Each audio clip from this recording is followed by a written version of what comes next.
4 दिसंबर 1971 रात के 2:30 बजे थे। कराची, पाकिस्तान का सबसे बड़ा शहर, उसकी इकोनॉमिक कैपिटल, उसकी लाइफलाइन, कराची पोर्ट, जहां से पाकिस्तान की नेवी ऑपरेट करती थी, जहां से पाकिस्तान का तेल आता था, जहां से उसकी रसद चलती थी। उस रात कराची के लोग सो रहे थे। पाकिस्तान नेवी के सेलर अपने शिप्स पर थे, पोर्ट के गार्ड्स रूटीन पेट्रोल पर थे। किसी को नहीं पता था कि 250 किलोमीटर दूर समंदर के अंधेरे में 3 छोटी तेज खामोश बोट्स उनकी तरफ आ रही हैं। और फिर आसमान में रोशनी, एक धमाका, दूसरा, तीसरा। कराची का ऑयल डिपो, जो महीनों तक पाकिस्तान की वॉर मशीन को फ्यूल देता, आग का एक विशाल गोला बन गया। वो आग अगले 3 दिन तक जलती रही, इतनी तेज, इतनी ऊंची कि 60 किलोमीटर दूर से दिखती थी। उस रात कराची में जो हुआ, उसने 1971 की जंग का नतीजा तय कर दिया। यह कहानी है उन 3 बोट्स की, उन सेलर्स की जो मौत से नहीं डरे, उस प्लान की जो इतिहास में दर्ज हो गया। यह कहानी है ऑपरेशन ट्राइडेंट की। पहले समझते हैं 1971 की जंग का बैकग्राउंड, क्योंकि ऑपरेशन ट्राइडेंट को समझने के लिए पूरी तस्वीर देखनी होगी। 1971 पूर्वी पाकिस्तान, यानी आज का बांग्लादेश, खून में डूबा था। पाकिस्तान आर्मी अपने ही लोगों पर कहर बरपा रही थी। मुक्ति बहाने के लड़ाके उनके खिलाफ खड़े थे। लाखों रिफ्यूजीज भारत की सीमा पार कर रहे थे। भारत के सामने एक ही रास्ता था, जंग। 3 दिसंबर 1971 पाकिस्तान ने पहल की। पाकिस्तानी एयरफोर्स ने भारत के एयरफील्ड्स पर प्रिम्प्टिव स्ट्राइक्स किए। भारत ने ऑफिशियली जंग डिक्लेयर की। अब 2 मोर्चे थे, ईस्ट पूर्वी पाकिस्तान, वेस्ट पश्चिमी सीमा। ईस्टर्न फ्रंट पर INS विक्रांत था, IPKF था और मुक्ति बहिनी। वेस्टर्न फ्रंट पर भारतीय आर्मी और एयरफोर्स। पर एक तीसरा मोर्चा था, समंदर। और यहां भारतीय नेवी के पास एक प्रॉब्लम थी और एक अपॉर्चुनिटी। 1971 में पाकिस्तान नेवी कमजोर नहीं थी। उनके पास थे PNS बाबर, एक पावरफुल डिस्ट्रॉयर, PNS खैबर, एक और destroyer, PNS Shahjahan frigate, PNS Zulfiqar frigate, और कई गन बोट्स और पेट्रोल वेसल्स। और सबसे इंपॉर्टेंट, कराची पोर्ट, पाकिस्तान का सबसे बड़ा नेवल बेस, जहां से वो अरेबियन सी कंट्रोल करते थे, जहां उनका फ्यूल था, गोला बारूद था, लॉजिस्टिक्स था। भारत को पता था अगर कराची को हिट किया जाए तो पाकिस्तान की वेस्टर्न नेवल पावर प्रैक्टिकली खत्म हो जाएगी। पर प्रॉब्लम थी, कराची हेवीली डिफेंडेड था। Coastal defence guns, anti aircraft batteries, naval ships, patrol boats. एक लार्ज इंडियन वॉरशिप कराची के पास जाती तो पहले ही डिटेक्ट हो जाती। तो क्या किया जाए? यहां इंडियन नेवी के एक एडमिरल ने एक ऐसा आइडिया दिया जो उस वक्त तक किसी इंडियन मिलिट्री ऑपरेशन में कभी यूज नहीं हुआ था। मिसाइल बोट्स, विद्युत क्लास मिसाइल बोट्स। यह नाम जानना जरूरी है। यह बोट्स थीं सोवियत यूनियन से इंपोर्ट की गई OS-A1 class missile boats. Size में बेहद छोटी, लेंथ सिर्फ 39 मीटर, एक क्रिकेट पिच से थोड़ी लंबी। पर इनकी स्पीड 38 नॉट्स, यानी लगभग 70 किलोमीटर प्रति घंटे, समंदर में, रात के अंधेरे में। और इनका सबसे बड़ा हथियार, Styx anti ship missiles, P-15 Termit. हर बोट पर 4 missiles, range 40 kilometre, warhead 513 kilogram explosives.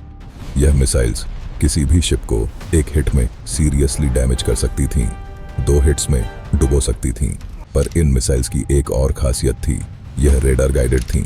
मतलब फायर करो, भूल जाओ, मिसाइल खुद टारगेट ढूंढेगी। इंडियन नेवी के पास थी INS विद्युत, INS निपात, INS वीर, 3 मिसाइल बोट्स। प्लान था इन तीनों को रात के अंधेरे में कराची की तरफ भेजो, मिसाइल्स फायर करो और वापस आ जाओ, इससे पहले कि पाकिस्तान को पता चले। यह प्लान था ऑपरेशन ट्राइडेंट। पर प्लान सिर्फ पेपर पर नहीं होता, प्लान को एग्जीक्यूट करते हैं लोग। इन 3 बोट्स के क्रूज यंग सेलर्स थे, 20s और 30s में। उन्हें ब्रीफिंग दी गई, तुम्हें कराची जाना है, पाकिस्तान के सबसे हेवीली डिफेंडेड नेवल बेस के पास मिसाइल्स फायर करनी है और वापस आना है। कोई गारंटी नहीं थी। पाकिस्तान की कोस्टल डिफेंस इन बोट्स को डिटेक्ट कर सकती थी। पाकिस्तान के शिप्स इन्हें इंटरसेप्ट कर सकते थे। एक भी गलती और ये तीनों बोट्स समंदर के नीचे होती। पर उन सेलर ने एक सवाल नहीं पूछा। आईएनएस निपात के एक सेलर ने बाद में बताया, हम जानते थे यह डेंजरस है, पर हम यही तो ट्रेन किए गए थे, यही तो वो मोमेंट था जिसके लिए हम नेवी में आए थे। आईएनएस विद्युत के कमांडर ने अपने क्रू से कहा, आज रात हम हिस्ट्री बनाने जा रहे हैं या हिस्ट्री बन जाएंगे, पर डर किसी को नहीं लगना चाहिए, क्योंकि जो काम हम करने जा रहे हैं वो भारत माता के लिए है। उस रात इन सेलर्स ने अपने परिवार को आखिरी बार याद किया होगा, अपने घरों को, अपने बच्चों को, अपनी माँओं को, और फिर वो निकल गए समंदर के अंधेरे में। 4 दिसंबर 1971, ओखा पोर्ट, गुजरात। शाम का वक्त।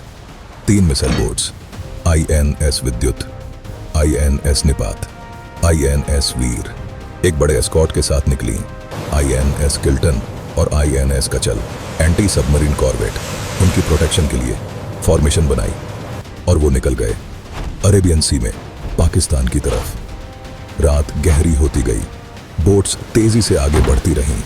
38 नॉट्स की स्पीड, समंदर की लहरें उनके हल से टकराती रहीं। बोट्स के अंदर हर सेलर अपने स्टेशन पर था। सोनार ऑपरेटर हेडफोन्स लगाए, रेडार ऑपरेटर स्क्रीन घूर रहा था, missile technicians weapons systems check कर रहे थे। कंप्लीट रेडियो साइलेंस, कोई कम्युनिकेशन नहीं, ताकि पाकिस्तान इंटरसेप्ट न कर सके। बस समंदर, रात और 3 बोट्स। कराची अभी 250 किलोमीटर दूर था। 4 दिसंबर रात के 2:30 इंडियन मिसाइल बोट्स कराची के करीब पहुंच चुकी थीं। रडार ऑपरेटर ने एक लार्ज कॉन्टैक्ट डिटेक्ट किया। पीएनएस खैबर, पाकिस्तान नेवी का destroyer, W class, British built, 2000 ton. वो कराची के बाहर पेट्रोल कर रहा था, उसे कोई खबर नहीं थी।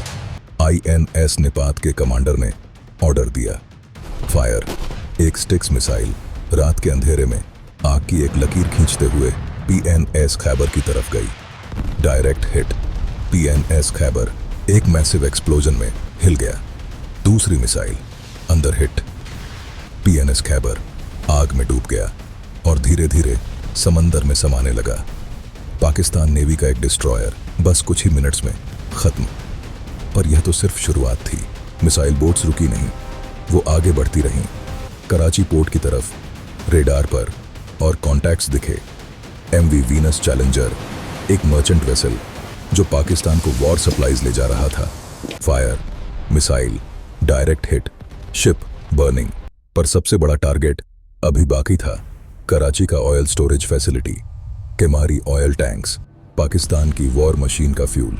मिसाइल्स लॉक हुई। फायर 1, 2, 3। मिसाइल रात के आसमान में आग की लकीरें बनाते हुए कराची पोर्ट की तरफ गईं। और फिर एक ऐसा धमाका जिसने पूरे कराची को हिला दिया। केमारी ऑयल टैंक्स आग का एक विशाल गोला बन गए। फ्लेम्स सैकड़ों फीट ऊंची। कराची के लोग नींद से जागे। खिड़कियों से देखा उनका पोर्ट, उनकी सिटी की लाइफलाइन जल रही थी। वो आग 3 दिन तक जलती रही, 60 किलोमीटर दूर से दिखती रही। और इंडियन मिसाइल बोट्स जितनी खामोशी से आई थीं, उतनी ही खामोशी से वापस चली गईं। रात के अंधेरे में अदृश्य, अजेय। अब जरा सोचते हैं उस रात कराची में क्या हो रहा था। पाकिस्तान नेवी के अधिकारी जब पहला एक्सप्लोजन हुआ तो समझे नहीं क्या हुआ। एयर अटैक है, एक्सीडेंट है। रडार ऑन हुए, कोस्ट गार्ड्स अलर्ट हुए। पर तब तक दूसरा एक्सप्लोजन, तीसरा। कम्युनिकेशन लाइंस जैम हो गई थीं, हर तरफ से रिपोर्ट्स आ रही थीं। पीएनएस खैबर हिट हुआ, ऑयल टैंक्स में आग, मर्चेंट शिप डूब रही है। पाकिस्तान नेवी के कमांडर्स एक सिंपल सवाल का जवाब नहीं दे पा रहे थे, दुश्मन कहाँ है। रडार कुछ नहीं दिखा रहा था। वो छोटी तेज इंडियन मिसाइल बोट्स इतनी फास्ट थीं, इतनी स्मॉल थीं कि पाकिस्तान के रडार उन्हें प्रॉपरली डिटेक्ट नहीं कर पाए। जब तक पाकिस्तान को समझ आया, इंडियन बोट्स सैकड़ों किलोमीटर दूर वापस जा चुकी थीं। पाकिस्तान नेवी अपने ही पोर्ट पर हेल्पलेस खड़ी थी और कराची जल रहा था। 7 से 8 दिसंबर जब भारत ने फिर वार किया, पर ऑपरेशन ट्राइडेंट 4 दिसंबर को खत्म नहीं हुआ। 7 से 8 दिसंबर 1971 इंडियन नेवी ने फिर अटैक किया। इस बार एक और मिसाइल बोट स्क्वाड्रन INS विनाश के नेतृत्व में। टारगेट फिर कराची। इस बार पाकिस्तान थोड़ा अलर्ट था, कोस्टल डिफेंस एक्टिव थी, पर इंडियन बोट्स फिर रात के अंधेरे में तेजी से आईं। PNS ढाका एक पाकिस्तानी माइनर स्वीपर हिट हुआ। कराची पोर्ट के फ्यूल इंस्टॉलेशंस फिर हिट, और एक और मर्चेंट वेसल जो पाकिस्तान को सप्लाईज दे रहा था डूबा। 2 रातों में इंडियन नेवी ने कराची को प्रैक्टिकली नेवल ऑपरेशंस के लिए यूजलेस बना दिया।